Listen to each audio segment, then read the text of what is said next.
one of the things with Warren Buffett is, and he talks about this, is it's not that difficult to learn how to invest. It's because it's not an intellectual pursuit. Yeah. It's more of a temperamental one. Exactly. Can you sit and be patient and do nothing when everything is telling you not to do a thing, and just wait and hold? Yeah. Most people get the impulse to feel like they have to do something, and they end up making bad moves or unnecessary moves. And that's a big undercurrent for Warren Buffett. Even we saw that, I mean, he's no longer the active chairman. Well, he's a chairman, but he's no longer the active CEO there. Right. But he, up until recently, he was like, hey, we just don't have a good move right now. And so the move is to sit still and let our, our investments. Did you ever hear the analogy he used for baseball? We talk a lot about sports on here. Yeah, go ahead. He had an analogy from baseball where he's like, if you're playing the game of baseball, you can sit there and you're going to get pitched a bunch of balls, right? And you've only got a couple strikes until you're out of there. Like, you kind of have to make a play. Either he's going to walk you, or you're going to have to swing and you might strike out. With being a money manager, you're going to get these balls thrown at you. GM at 35, AOL at 15, Google at 25. And you don't have to swing at a single one. You could sit at that plate for 2 years and not swing until you find one that's in your pocket with something that that you understand. Then you take a big old swing. Yeah, and when you swing, you got to swing for the fences. Yeah, and so like it's that, and he's like, the worst part about being a money manager is that you got your clients in the grandstands going, swing, you bum.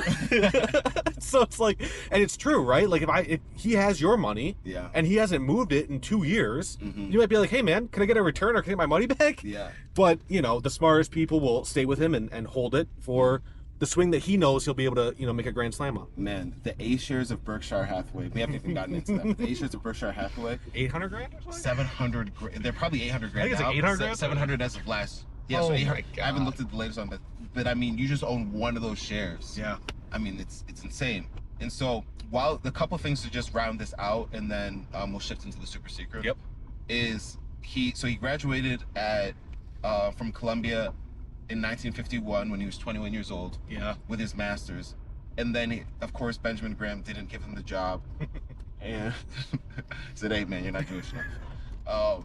And then he took that time to go and teach economics, and I think it was security analysis, at the University of Nebraska. Yeah. And when he did that, I mean, he was the youngest person there. Everybody was older than him. But it was one of those things where he taught investment principles, and all the students were older than him. And then eventually he continued to study Benjamin Graham's practices, and eventually Benjamin Graham came back and offered him a job. But just some other things that are really important to highlight that will set up what we talk about in the part 2 of us going into Warren Buffett is while he was